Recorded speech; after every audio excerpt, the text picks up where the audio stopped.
ó lè continue o. ó sọ sí lẹ́nu ogun yọ sí ni o. Àwọn ti ẹ bá continue gbogbo ẹjọ sá God bless you.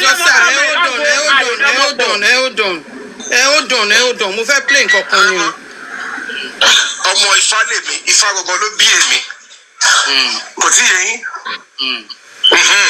So gbogbo wọn tó ń ṣe ohun tó ti máa lè sọ fún yín tó jẹ́ special one.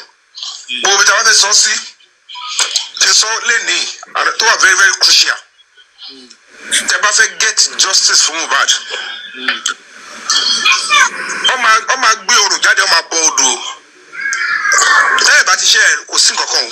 Ó máa bọ kíni? Ó máa bọ odò. Kò rẹ̀ sí. Ó máa bọ odò gidi.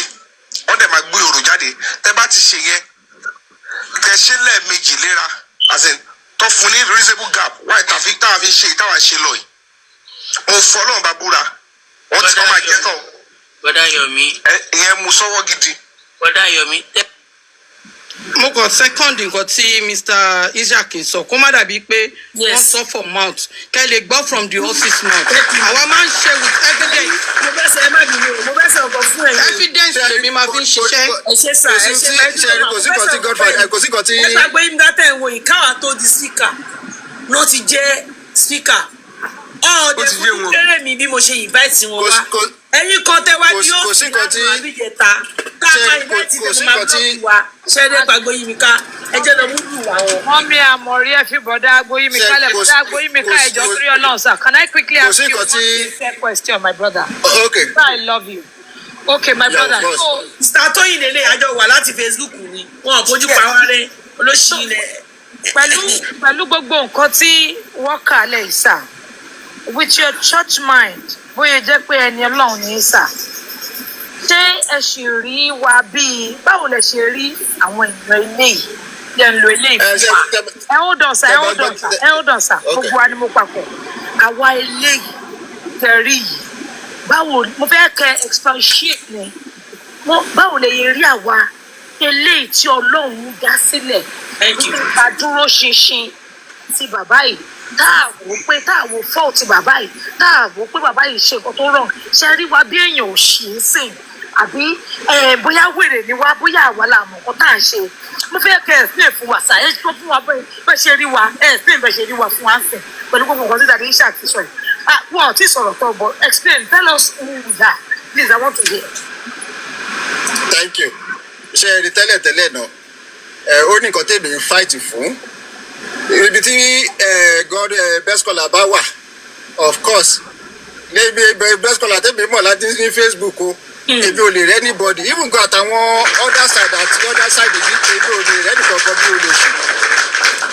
Ẹni tó bá dẹ̀ ń gbọ́sọ̀ mi dáadáa mo máa ń sọ nǹkan kan mo ní mi ò rẹ́ tó bẹ́tà mi ò dẹ̀ rẹ́ tí mo bẹ́tà jùlọ.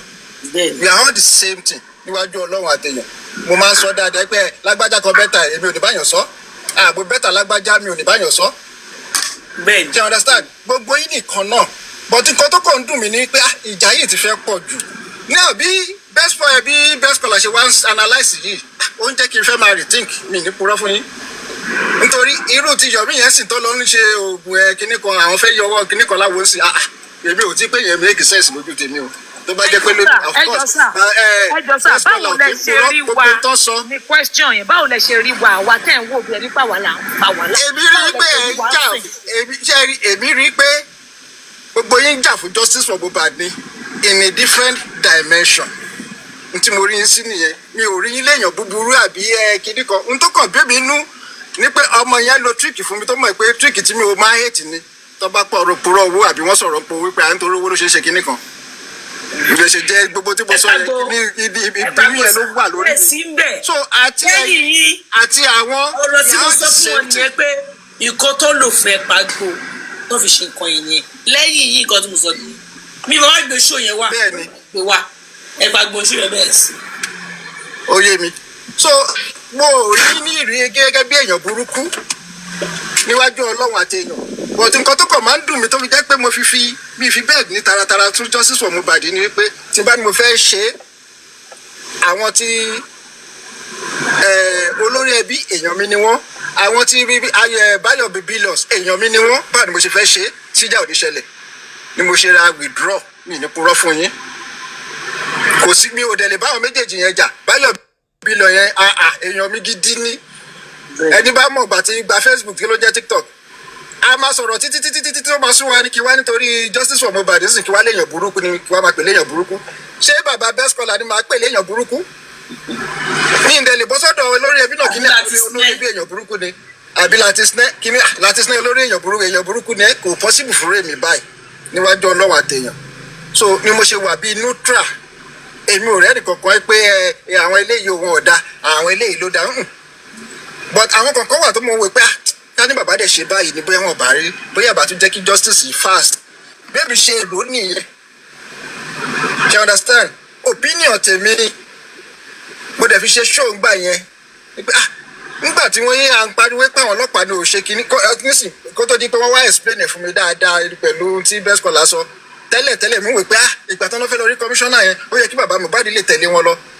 nísìn wọ́n ti jẹ́ kí n understand ìdí tí bàbá Mohbad ò fi lọ mo wá fi pa òwe yẹn pé agbẹ́jọ́ ẹnìkan dá àgbẹ̀ òṣìkà ni gbogbo tèmi ń gbọ́ngbà yẹn ni pé bàbá ò tẹ̀lé wọn lọ sí kinní kan kò tó lọ bá wọn lọ sọ́dọ̀ commissioner kinní kan lèmi náà wò pé ìkádẹ̀ ló lọ síbẹ̀ ni wọ́n tún lè wò pé ẹ tí bàbá tọmọ ẹ kú ló ẹ jẹ́ ká ṣe báyìí náà wọ́n ti explain ìdí tí bàbá ò fi lọ ṣe àmọ́ pé mo ti gbọ́ yẹn náà sìn èmi náà ti understand pé òótọ́ dẹ̀ ní lóòótọ́ o n ti bí best scholar sọ yìí òótọ́ ni so kò séèyàn burúkú nu gbogbo wa ẹgbẹ́ justice for Mohbad ló kàn la fi ń wò pé opinion mi yàtọ̀ sí ti tiẹ̀ níwájú Ọlọ́run àti èèyàn bíi pé Facebook kàn jẹ́ Facebook ni mo máa ń sọ fáwọn èèyàn tẹ bá dúró tì mí mo lè má bàa ń sọ̀rọ̀ for 1 second mo quiet débi wípé ìyàwó mi gan máa ń complain àmọ́ tá a bá ti lè tọ́ láìfù báyìí bí ìgbà pọ́n fún yàn lábẹ́rẹ́ máa sọ̀rọ̀ lọ ní Ọlọ́run bí ìgbà pọ́n fún yàn ní abẹ́rẹ́ máa sọ̀rọ̀ lọ ní tó máa fi ṣe pé ọ̀pọ̀ ló yàtọ̀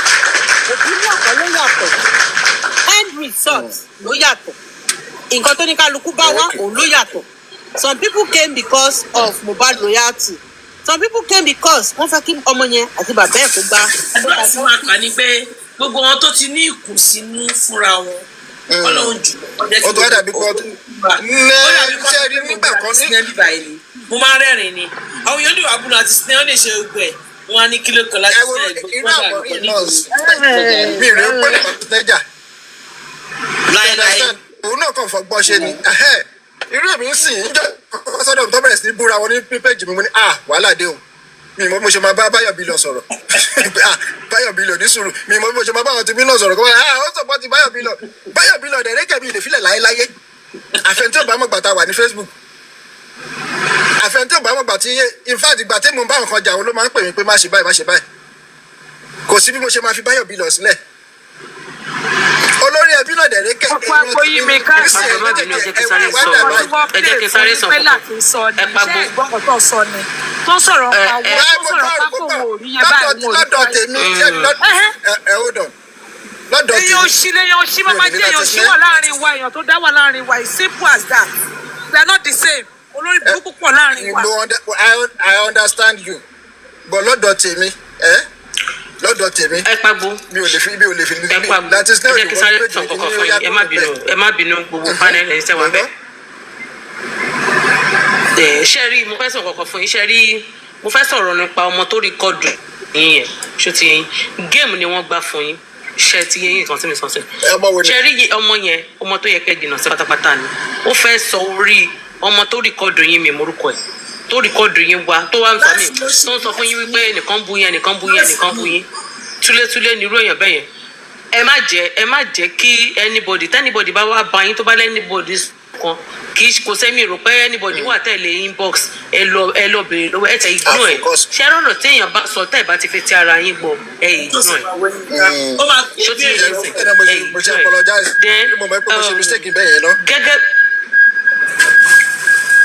so ẹ má ti gbogbo mo ti fẹ́ pè yín gan ibi iṣẹ́ tí mo wà nínú iṣẹ́ ti pè yín gbà tó send ẹ̀ sí mi mo ní what mo ní báwo lẹ ṣe máa fọ́ nǹkan báyìí life dẹ̀ gbé yín sí ló ti ń bá yín sọ̀rọ̀ so ẹ ní láti wà very very very careful ẹjọ́ torí Ọlọ́run gẹ́gẹ́ bọ́n ṣe ń sọ ẹ rí before justice for Mohbad we are friends and during justice for Mohbad ṣe mọ̀ many people wà níbi tó jẹ́ pé a kì í sọ̀rọ̀ àmọ́ra wa no ṣé ti yẹ yín sìn so àwọn kan dẹ̀ wà wọ́n wá from different group lórí social media lórí fracas ṣó ti yẹn sìn àwọn kan gbé tí àwọn kan míì gbé wá tó máa ti rí ẹ attack tó máa fún ẹ ṣó ti yẹn sìn ẹlòmíì wà tó yẹ kó máa support ẹlòmíì wà tó yẹ kó máa attack ẹ ní bitterness yẹn ti wà lẹ̀ then àwọn kan tó wà nínú justice for Mohbad pé owó ni wọ́n bá wá then number one number two àwọn opponent àwọn tí wọ́n ń wá wọ́n ti dàpọ̀ mọ́ra wọn ṣó ti yẹ yín sìn nísìnyí ní ojú wọn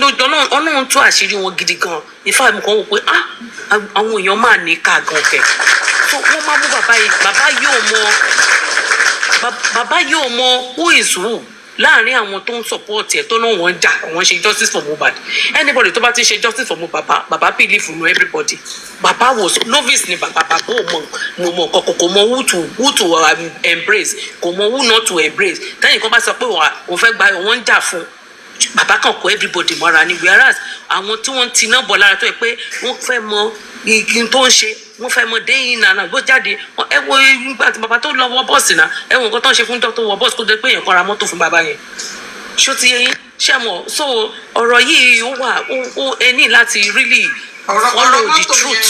ẹ bá gbóyin ká sọ̀rọ̀ sí bàbá lórí ọ̀rọ̀ mọ́tò yìí ẹ má padà sẹ́yìn ẹ má padà sẹ́yìn ẹ má padà sẹ́yìn mọ́ ẹ má padà sẹ́yìn tẹ́lẹ̀ tá a bá ní ká máa ronú padà sẹ́yìn kò ní tán ṣó ti yẹ yín sìn a kàn máa bínú síra so many things ṣẹlẹ̀ náà ṣe bí gbogbo wa náà la wà lórí kínní ṣe rí perspective tí kálukú máa ń ní sí ọ̀rọ̀ máa ń yàtọ̀ but tọ́lọ́n fi Mr.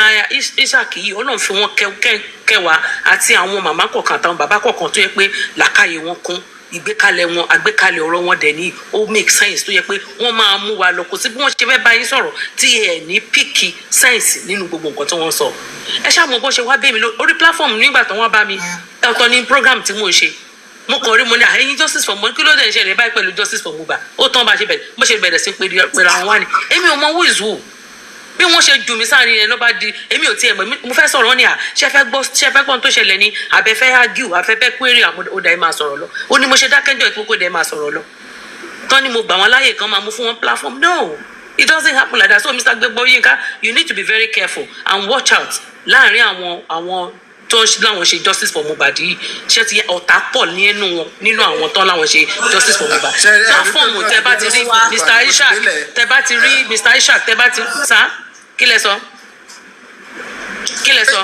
ẹ rí pé mo justice for Mohbad èmi náà fi bẹ́ẹ̀ ṣe mọ́ àní mi náà mọ̀ wá àjọwà ṣe wọ́n ti dàpọ̀ everybody ti dàpọ̀ ṣe mọ̀ so ẹ máa ó take mi ní time kí n tó lè ṣe mọ̀ kí n tó ó take mi ní time mo lọ sí African shop mo wá bí mo wá sọ náà tí mo lọ sí African shop láti náírà Guinness fún mi wọ́n àtàkì mi ní African shop at the end of the day Guinness méjì náírà fún mi tí mo kó kúrò ń bẹ̀ ṣé nǹkan tí mo sọ sí yẹn ń sìn ṣé àwọn máa lura wa lórí kéèsì justice for Mohbad ni ẹ get it so we've been àwọn kan wọ́n take care too personal ṣó ti yẹ nǹkan tó ṣẹlẹ̀ ó ṣẹlẹ̀ ṣó ti yẹ kì í ṣe torí Mohbad but torí àwọn ìmíì tó máa ṣẹlẹ̀ ni justice for one is justice for all àmọ́ who is going to be the next tomorrow ṣó ti yẹ yín sìn Ọlọ́run má jẹ́ kí ìṣẹ̀lẹ̀ burúkú kó ṣẹlẹ̀ sílé wa ní sunkún lórí ọmọ wa so tí nǹkan bá dẹ̀ ṣẹlẹ̀ náà ṣe mọ̀ àwọn kan náà ló máa dìde fún yàn nǹkan tẹ̀yẹ̀ bá ṣe ìtàn rẹ̀ òní ọba tó jẹ tìlú tú ni ìtàn òní kò ní tán lẹ̀ la justice for Mohbad yìí ó ti kó àbùkù bá so many people ó ti ridicule so many people lórí social media yìí wọn àdé mọ̀ pé wọn ní dignity mọ́ wọn ti ìmùjọ́ ọmọlúàbí wọn ti strip wọn naked lórí justice for Mohbad yìí so we need to trend gently létẹ̀yàn kan bá wá báyìí tó bá mind wípé òun record yín anytime any day ẹ wà guided at any time ṣó ti yẹ yín and God bless you ẹ ní ṣìrìn o ẹ ní bọ́sọ̀ àwọn kan ní wọn kéde wọn. ẹ ṣe ìyá mi thank you so much ẹ̀gbọ́n mi. ẹ jọ my brother ẹ jọ mo fẹ́ sáré káàkiri ọ̀rọ̀ mi lẹ́ẹ̀kan yẹn mo kàn fún yín láyé. ṣe rí agbìyànjú nígbà tá a bẹ̀rẹ̀ kínní ṣe rí mo fẹ́ sọ fún mi pé àwọn èèyàn ju ẹsẹ̀ sílẹ̀ fún láti sinẹ́ lórí ọ̀rọ̀ justice for Mohbad at the beginning tẹ́ bá lọ everywhere olórí ẹbí brother mi nígbà tó dé level kan àwọn èèyàn yìí náà ló tún wá ń pariwo má jẹ́ kán ba platform ẹ jẹ́ àwọn ọ̀tá ti wá jókòó tí ẹ lẹ́gbẹ̀ẹ́ a nífẹ̀ẹ́ má jẹ́ kán wá jókòó ẹ wọ́n ti bẹ̀rẹ̀ kínní yìí ṣe rí ṣe mọ̀ pé àwọn ìgbà kan wà tó yẹ pé yẹn advice àwọn míì náà lórí social media ìgbà míì ẹ máa sọ pé lẹ́gbàá gbé lọ báyìí lẹ́gbàá pè nígbà míì brọ́dà mi irú iṣẹ́ yẹn àníṣe bẹ́ẹ̀ o kínní kan o ṣe rí ẹnìkan òṣèlú ọmọdé gbọ́n àgbà gbọ́n la fi dálẹ̀ ẹ̀fẹ̀ inú bíbí pé mo mọ ibi tí mò ń ṣe mo lágídí ó máa ń ba nǹkan jẹ́ ni o bí mo ṣe wà yìí níbi táwa délé ni àwọn ọmọ tá a bí wọ́n ti ń ronú fún wa o tí wọ́n bá sọ̀rọ̀ ńgbà mí báyìí máa jókòó mo láwọn kan mo máa rò kó wẹjú ni ọmọ tí mo bínú ni tó bá sọ̀rọ̀ pẹ̀lú ibi tó ọ̀rọ̀ tó máa fi gbé nǹkan kalẹ̀ nǹkan yóò ṣe bẹ́ẹ̀ o ẹ̀rù máa ń bà mí ni téèyàn bá ti rí ẹni tó jẹ́ pé atọ́nà ni fún yàn kéèyàn máa lísìn gbà mí láti snake jókòó wọ́n dẹ̀ fi lọ àwọn kan dẹ̀ fi lọ lọ́ọ̀nchì tí ò dá lórí platform ẹ̀ ẹ mọ̀ kéèyàn rí ọ̀rẹ́ kéèyàn rí ọ̀rẹ́ ìgbà tó wà ní inbox àwọn táwọn yóò sì bù yín lórí láti snake rí ni. wọ́n attack mi bàjẹ́. bọ̀bọ̀ láti snake orí yẹn náà. wọ́n lálábòsí ni mí wọ́n ní kinní kan ni mí gbogbo àní mi mà tó máa jáde pé ọ̀rẹ́ mi ni àní mi ní gbàǹbí inbox ńkọ́ àmọ́ iye yẹn tí mo sọ pé mo ní please is my friend is my kódà àwọn èèyàn believe pé mi àti ẹ̀ máa ń pè ra wa àbí nǹkan kan ni ṣùgbọ́n lórí social media láti ríra wa lórí social media láti ríra wa ṣé màá wá rí ibi tí wọ́n fẹ́ ṣe aburú fún láti sinẹ́ màá ní mo dúró tì ní ṣùgbọ́n gbà tí láti sinẹ́ náà wá jókòó sórí platform táwọn kan ní sọ pé ayé bàbá yẹn ò ní dáa olórí burúkú ni olópọ̀ ọmọ ẹ̀ òun ló ṣe kinní kan ṣé tí bàbá Mohbad táwọn kan ò bá dúró láti máa dùn bàbá yìí nínú ṣé bàbá yẹn ṣé a sì máa rójú ẹ̀ bóyá ṣe ń rí lénìí ṣé ọ̀tá ò wá ní jọ̀ wá pé bá ṣe máa mú àwọn ọmọ tálíkà Nàìjíríà lẹ́yọ kọ̀ọ̀kan nìyí nígbà tí bàbá yẹn bá tún dáhùn wọ́n ti ń reward wọ́n ti ń fún àwọn industry god ti ń reward ìyàwó wọ́n ń fún láwọ́ọ̀dù wọ́n ti ń gbé jáde ní ti ń fly káàkiri nígbà tá a dẹ̀ máa sọ̀rọ̀ pé kí bàbá yẹn kọ́kọ́ step out ta ló kọ́ mú advice kó step out wá African TV ní gbé symposium wá ní gbé gbogbo oríṣiríṣi packaging wá wọ́n ní 70 25 5 àwọn ọgbà 70 àwọn ò fún bàbá 25 lọ́yọ̀ ọgbà 5 nígbà tí bàbá wọ studio ta ló kọ́kọ́ gbé wọ studio láti sinẹ́ni wọn ò rí pé kéèyàn wọ studio kó kọrin nígbà yẹn wọn ò rí láburú ẹ wá lọ wo content orin tí bàbá yẹn ń kọ nígbà tó ti ń kọrin ṣé ń kọrin àlùjọ ẹ tọwọ́ bọra ni ẹ fà lọ́yàn ṣé sórí orin tí ń kọ nìyẹn ni ohun orin tó sì mú làákà ìdání ni tó ní kálukú náà lè kọ́ ní ilé ẹ̀. wọ́n ní bàbá yìí múra wọ́n ní ń wọṣọ wọ́n ní ń ṣe kinní kan ní tá a fi lè dùnnú ní àlè ìrèsì mẹ́mórì ọmọ ẹ̀ tó kù tá a bá dùnnú kíjọba lè mọ̀ pé àwọn mẹ̀kúnnù gan a lè sowọ́pọ̀ láti dúró tira wa it is kọ́fi symbolize the struggle à ń fi bàbá symbolize struggle ni kì í ṣe pé oògùn ẹ̀ ló mú èèyàn kankan kì í ṣe pé nǹkan kan ló gbé fún wa kò lówó tó fẹ́ pín fún wa gbogbo wa tá à ń gbó gbéra wa yìí gan àríra wa rí but ṣe bá rí báwọn èèyàn náà ń throw stone back is because wọn ò fẹ́ kí tẹ́ bá gbọ́ ohun tí tẹ́ni sọ sí bàbá yẹn tí bàbá yẹn ò bá láwọn èèyàn tó ń dúró tì í bàbá yẹn ó lè wò gan ó lè ròjọ́ mi gan pé ẹ wò gbogbo kóhùn tẹ̀ kúrò nílẹ̀ wọ́n tó ti wá gbé fúrákà débi pé wọ́n ti lọ́ọ́ rìkọ́ọ̀dù ìyàwó wọ́n ti ń lé evidence pé àwọn ní evidence ọmọ bàbá tí ń sọ̀rọ̀ lọ́wọ́ ṣé wọ́n ti gbé fúrákà wọ̀ bàbá tọ́mọ ẹ̀ kú kẹ́yìn tó wá ń boast pé even àtìyá lọ́ládé àtọ̀rẹ́ àtará àtẹbí ẹ fẹ́ gbogbo wọn wó bàbá ò dẹ̀ béèrè nǹkan méjì ìjọba ẹ bá ń ṣe forensic ìjọba àwọn 15 people tó wà nílé ìjọba DNA gan bàbá kọ́ ló gbé wá nígbà tí wọ́n lé bàbá lókúta tí wọ́n ní torí placenta làwọn ti ní disagreement pẹ̀lú bàbá ní bàbá wò pé placenta báwo ló sì ṣe ń refresh memory rẹ̀ bàbá ò tó mọ̀ pé in fact wọ́n tó ti allege pé bàbá kidnapper ni wọ́n láwọn gbé ọmọ sínú ọ̀rá làwọn fi gbọ́ ọmọ escape níjọ́ tó ń sin Mohbad pé bàbá fẹ́ jí ọmọ gbé ṣé gbogbo eléyìí náà ṣé àwa náà ó dẹ̀ máa gbọ́ á dẹ̀ máa rẹ́rìn. èmi náà gbọ́ yẹn náà.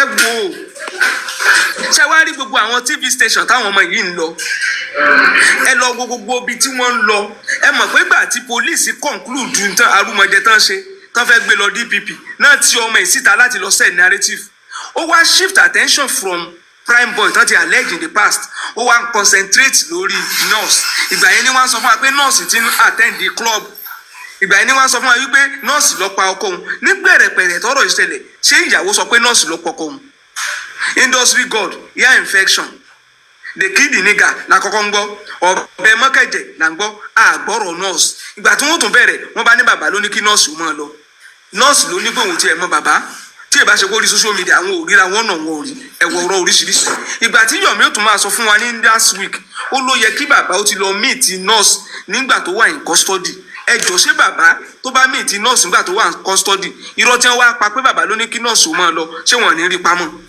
Ọlọ́run ló ní kí bàbá yóò tiẹ̀ má lọ bá nurse wọn bá ní bàbá ló kọ́ nurse ní irọ́ tí pé gbogbo ọ̀rọ̀ tí nurse ń pa irọ́ ni nígbà tí nurse dẹ̀ ní òun kọ́ ló ń pa ìyàwó ló pa ọkọ ẹ̀ ṣé wọ́n ní sọ pé bàbá tó ti meet nurse ló kọ́ nírọ́ gbogbo ibi tí bàbá yóò ṣá ti ṣe mistake tí gbogbo tó dẹ̀ mú wáyé tí ò relate mọ́ cause of death òun náà ń wá kiri àwa wá ń bẹ̀bẹ̀ bàbá yẹn náà ti ń bẹ̀bẹ̀ ó ní ẹ bá mi bẹ̀ wọ́n o ẹ bá mi bá láṣejù kò jẹun rojú ṣe lé ayé mi ẹ bá mi bẹ̀ wọ́n o sọ́pọ̀ jù ẹni tó bá mọ̀ pé òun fẹ́ kó rújú ṣe lé ayé ṣé bí ló ń bá wí nígbà tí bàbá wà àdírẹ́sì ẹ̀ sí mi gbogbo bàbá ṣe bá mi wí àwọn náà ní bàbá yìí lára káwọn kan máa bóòsì pé gbogbo ibi tí ń rìn lọ ló ṣe wò hòtẹ́ẹ̀lì àwọn mọ̀ rẹ́kọ̀dù ẹ̀ wà lọ́wọ́ àwọn wọn ò dẹ̀ fún rẹ́kọ̀dù Wunmi wọn ò fún rẹ́kọ̀dù 15 people suspect in the house ó ṣe wá jẹ́ pé mọ́nítọ̀ gbogbo nǹkan mọ́nítọ̀ lára bàbá yìí nìkan ni. ṣe rí ọ̀rọ̀ yìí alágbára làwọn èèyàn mọ́ lọ ń bá sí ọ̀ǹda wọn ti mọ̀ pọ́wọ́ alágbára kan àwọn alágbára kan wà ń bẹ́ẹ̀ wọ́n wá rò wípé bóyá lágbára yẹn náà àwọn náà ó rí benefit kan bẹ̀ fún future ilẹ̀ fi rí roles gbogbo wọn ń play lẹ́nì àwọn kan dẹ̀ wà owó làwọn bá wá àwọn kan wà àwọn náà fẹ́ grow platform wọ́n mọ̀ pé táwọn bá lọ attack bàbá yìí àbáwọn lọ dúró sí àwọn ibì kan àwọn náà lè grow platform wọn so olúkálùkù tó agenda tó ní kọ̀ọ̀kan fi wá sórí justice for Mohbad ọ̀tọ̀ọ̀tọ̀ ni níjọ́ tí madam Olúṣọlá dé tó bá jẹ́ pé ẹni tí ò fẹ́ dúró ni pẹ̀lú báwọn yẹn sọ pé irọ́ ni eyín ẹ̀dọ́ kínní kan ni ó lọ ó tún padà dé ó tún wá jókòó gbé ṣíà ní ló jókòó nísìn kùsì ṣíà ní ìyá mi jókòó lé nísìn tí fi ṣe justice for Mohbad tó bá jẹ́ pé ẹni tí ò nínú re ni á wò pé ṣé mi náà dẹ̀ dọ̀tí ń bí mo ti sá lọ kó lọ́wọ́ ni mo sọ pé ní tó lúkálùkù bá fẹ́ gbà ni kó gbà á níjọ́ kan wà táwọn kan ti àtáàkì àmọ̀rí kan tani yọ àmọ̀ríwo yọ lọ lẹ́ni yọ lọ lọ́la kò lè wà consistent on justice for Mohbad ṣe bó di platform gbogbo wa wà lẹ́ni ṣe ẹ̀rọ àwọn tí ẹ̀ ń wò kàn ṣe justice for Mohbad they are very reasonable tẹ́ ẹ bá gbé àgbékalẹ̀ wọn ní káàmpù tí wọn lọ́nà láti rí ibi tí wọ́n ti ṣe camera dance tí wọ́n ṣò ẹ̀ lórí Telegram fúnra wọn ní platform wọn lọ́nà láti rẹ́ni tó ní kò ní chairman onídẹ̀ẹ́kọ́kọ́ ń kó wájọ olọ́kọ́kọ́ kókó gbowó lẹ̀ gbogbo àjọ tẹ́lẹ̀dá ó ti kọ́kọ́ kó lẹ̀ tí ń yáwó chairman dẹ̀ náà pé ní pílàfọ̀mù wọn lọ́hùn òun láti rí pé wọ́n ń gbé rìkọ́dì ara wọn jáde sí àwọn gbogbo tó ti jọ ṣe rí tí wọ́n expose ara wọn àwọn náà ń wá àdírẹ́sì ilé ara wọn àwọn náà ń petition ara wọn African TV àti Yomi dé ṣe pé nígbà tí African TV àti Yomi ń drag ara wọn lọ kóòtù ṣé ìyẹn ní ó fàájọ ní police station níbi ọ̀dọ̀ wọn náà láti gbọ́ pé wọ́n ń fún ọlọ́pàá lówó kan extend the detention àwọn èèyàn wọn ò dẹ̀ lè fọlọ́pàá lówó kó bá a mú àwọn suspect ṣùgbọ́n wọ́n ń fún ọlọ́pàá lówó pé kan extend the detention ẹni tí ò wà related pẹ̀lú tá à ń sọ̀rọ̀ you will see them pumping money around wọ́n ń sọ iye tó lúkálùkù tó ń gbà wọ́n ní àwọn ìyá kan tí ń pínwó fún wọn káàkiri tẹ́ ẹ bá wá ṣẹ́rí níbi ẹ̀ fi máa mọ̀ wípé wọ́n lẹ́bọ lẹ́rù brother mi lábá nípa àwọn ọmọ ṣépè o lábá kọ́ ọbẹ̀ jáde o ẹ̀ tí gbọ́ óbí o ọ̀bẹ ẹ̀ tí rí wọ́n wá ń pè ògún ní ògún láká ayé ọ̀sùn mọ́lẹ̀ kékeré kan ní. ṣé ní justice yìí náà lè wọ kí. justice ni o wọ́n ti fi óbí o ṣépè o ọ̀bẹ óbí o ọ̀bẹ láti ṣe ń ṣépè o ṣe rí. Yes, I just want to contribute after General Shark. Okay. Kò sí contribution mọ́ General ti wọlé mo ti hand over. God bless you. Good morning, good afternoon, good evening to all the generals and the gladiators here. God bless you and God will not fail us. I just want to contribute to what Emperor said about the fact that he, at a point, he was quite confused which direction to follow when it comes to justice for Mohbad, because those people that he has shared so much emotional and friendship with, they are on the different sides of this same justice for Mohbad, and that's why he has decided to go solo or try to play neutral and become passive, as long as these people cannot forge a common front in this justice for Mohbad. But one thing that is very important that we need to understand that justice is not meant to be emotional, it's not meant to be subjective, it's not meant to be biased. When a crime is being committed, there's always a culprit, and there's always an individual or group of people that will stand against allowing such culprits to go free or walk free. And the justice is not meant to give any advantages to any family members, to any friends or wife or anything when it comes to addressing the core of justice. So when you have people that you know in the past that you have forged a certain relationship with, being on different sides on the same core of justice, the onus is on you to search within yourself and decide which is the right way to follow.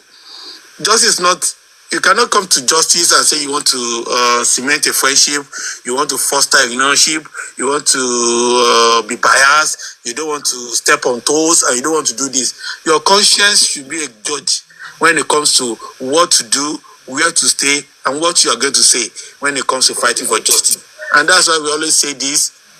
Yeah, I'll be there soon. And that's why I always say this. Do not do justice for Mohbad because your wife is doing it. Do not do justice for Mohbad because your husband is doing it. Don't do it because your brother or your sisters is doing it.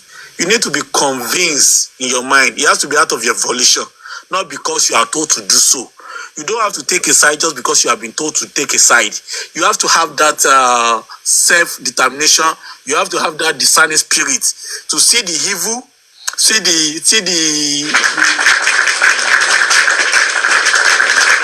good, see the light and the darkness, and make a choice. Because at the end of the day, it's going to be every man for himself. When it comes to the judgment day, a wife cannot be able to speak for her husband. A mother will not be able to speak for her daughter or her son. Husband will not be able to speak for his wife. It's going to be everybody for himself or herself. Everybody will answer to his father's name. And that justice that we are talking about is like a reflection of what will happen on the judgment day. Nobody will say, it is my sister, don't send him to fire. You cannot say it is my wife, don't send him to paradise. No. There will not be anybody speaking for each other. Everybody will speak for himself. And the same thing is what we should replicate in justice for Mohbad. If your wife is on the wrong side of justice, it does not stop you from being husband and wife when you get off the social media. It does not stop you from knocking when you're on the same bed. It's not enough for you to go and fight for a divorce. You can be husband and wife off social media, off justice for Mohbad, but on justice for Mohbad, you may be harsh enemy just because your convictions are different. And that is what I expect every other person to exercise when it comes to fighting for justice. Don't do it because your wife is on this side. Don't do it because of my family is on this side. Don't do it because my long-term friendship or my long-term friend is on this side. You have to follow your heart. You have to exercise your human dignity. You have to be sincere to yourself. You need to remember the judgment day. You need to remember the judgment day when you are going to give account personally about how you have spent your life. Because everything we do in life, either we like it or not, there's always a day of reckoning. And on the day of reckoning, there shall not be any excuse. On the day of reckoning, there shall not be issue of pass the blame to somebody. Pass the blame. There will be nobody for you to pass the blame to. It's going to be you alone, and you alone. Nobody will argue with you. And you're going to say exactly what you have done. Even as 20 years, 70 years, 90 years before God comes calling, you are going to give account of everything. So when it comes just from Mohbad, individualism is the key, not group. You don't work in group. You don't do caucus. It's not a court. You yourself, you need to stand for yourself and defend what is right. So when you see people talking shit about Baba Mohbad, you need to ask them these questions. One, did Baba Mohbad give Wunmi approval to Kpaii Mohbad before Mohbad was Kpaii? 2, was Baba Mohbad in that house when Mohbad was Kpaii? 3, when the police said our hands are tied, was it Baba Mohbad that tied their hands? 4, when Wunmi was throwing all those jars and charms in Mohbad's grave, was it Baba Mohbad that was throwing it? Or did Baba Mohbad give the order? 5, when they told Wunmi to carry the dead body of Mohbad home, and he decided to take it, to carry it to the mortuary rather, and she decided to take it home, was it Baba Mohbad that told Wunmi not to deposit the body in the mortuary and took it home instead? 6, who took the doctor's report? Who hid it away and denied the opportunity of putting Mohbad in the mortuary? 7, who was in the car when Baba and those other boys were in police station running around to ensure that doctor's report was given? Somebody was in the car, calm and cool, testing and passing information. So if all the answers to the above questions have not reflected that Baba as an answer, so why will you now become arch enemy of that Baba? And the one that was in the house when that boy died, you will say, don't talk about don't talk about Baba Eni, justice is here. And that's what I always tell people. When you see these evil men and women sitting down and saying shit, don't be there. Because as much as we have active causes, holders, and partakers, there will always be passive causes, holders, and also partakers. If anybody says, blessed are thou, who does not reside or sit with the evil covenants. There is a reason why God said, blessed are thou. Because God knows there will always be evil covenants. But you must not sit around them. You must not share any similarity. There shall not be any intercession with them. Because as they are going to get their reward, you that you are just sitting there, even though you are not active, you're also going to get your reward for being a representative, either passive or active, in such evil conglomeration. And that is why I say, please stand for yourself. You can become enemy of the whole world just because you are standing for the truth. They say it is better to stand for yourself and have no public than to stand for public and have no self. Self-defense, self-righteousness is more important than public righteousness. It is important you stand tall when you are supposed to stand tall.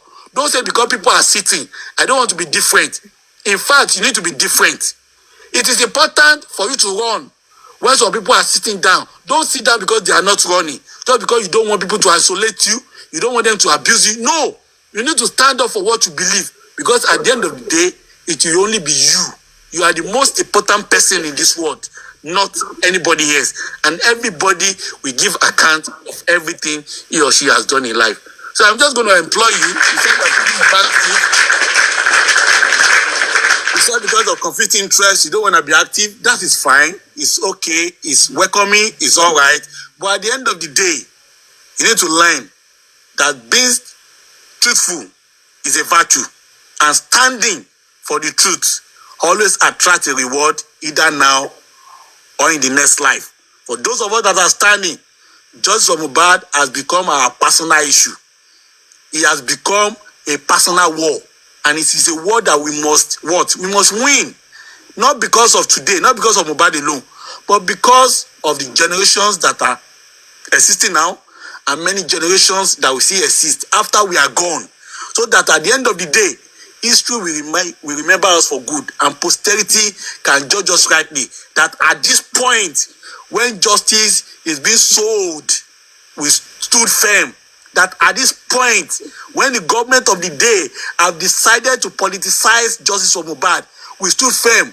That at this point, when some politicians are using high-handedness to deny a 26-year-old whose life was cut short by those that he trusted most, we stood firm and we look into their eyeballs and we remind them that what is good for the geese is good for the gander. In life, everyone is equal, and before God, we are also equal. And therefore, anybody that has life deserve to to get justice. And anybody who has taken a life deserves to go down for the sin he or she has committed. It does not matter our political connection. It does not matter our pecus connection. It does not matter who he is or who he is. He who killed by sword, the Bible says, must die by sword. And that is why somebody like us, we have taken this battle very personal. So if you ask me, just Mohbad has been taken personal, yes. I, Vengeance, have taken it personal because I must defend this cause until this abnormality is controlled, until this travesty is controlled, until this perfection of justice by these evildoers is brought to his knees. Justice for Mohbad is a must, and we cannot afford to lose it. God bless you all. God bless you all. Of course, God bless you. we can't lose a justice for Mohbad. Thank you so much. You have spoken well. You understand? I still have to stand on my ground because of my people. You understand? Initially, to be honest with you, initially, I wasn't in support of. Initially, I was supporting Baba, but I changed my mind because of some things that I've said earlier before you came. What are the things? It's about CCTV and police that Baba did not show up during the commissioner of police. And there's another thing that I'll talk about it. You understand? So I will love to be neutral. I will love to be neutral. I don't want a situation whereby somebody will come from nowhere and started insulting my son because of Mohbad. You understand? This is justice for somebody that I may call my son too. So I won't come out and started insulting somebody's son because of that. So that is why I know that. And the problem is now, like for example, like Amori, maybe Amori is staging a show. I can come and talk whatever I want to say. Yes. I won't want a situation whereby I will stage a show on Mohbad. It is not possible for me to say, hey, buy your billion, you have to leave. And it is not possible for me to say, hey, Olorebi Kumbi, it is not possible for me. So that is why, I've been doing that is why me that is never be by me only jawon anybody will be by be me shey exactly, but the problem is welcome to the platform with the Amori. The problem is the argument. Like the first day when Bayo Billion was in my program. Arguments my waye. First thing Tani with the and I wouldn't like to accept something like that. And you stop. And so that is why I tell you, let me just let it go. See understand it. When you move, waye. Yeah, but to ba wa waye be yen, ṣé mo pé ẹni bí nígbà tí mo wọ bí sí ẹni ẹ má bẹ pagbo yin ká ń sọ ẹ má bẹ pagbo yin ká. Understand? Àwọn kan máa wí kí ló dé táwọn ṣe ní bẹ pagbo yin ká. Ọ̀pọ̀ mi sọ pé kọ́ máa bẹ pagbo yin ká. Now, tí Bayo Billion for example àti olórí ẹbí tán bá wá wọ bí tán bẹ̀rẹ̀ sí ní búra wọn tán gbéra wọn ṣe pé. Ẹ pagbo yin ká lórí Àmọ̀rí yìí mọ́mí Olúṣọlá tẹ̀ ń wò yìí.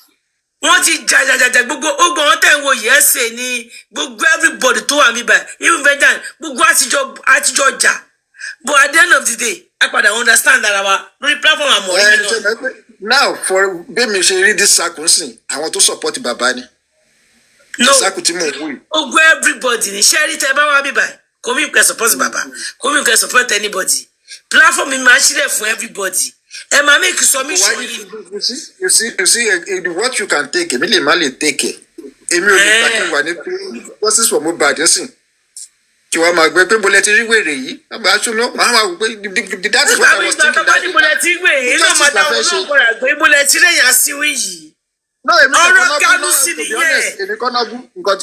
No,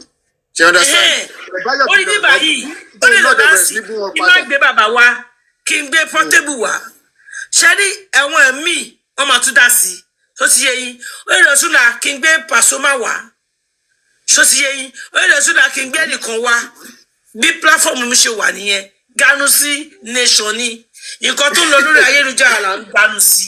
I understand you. very clearly.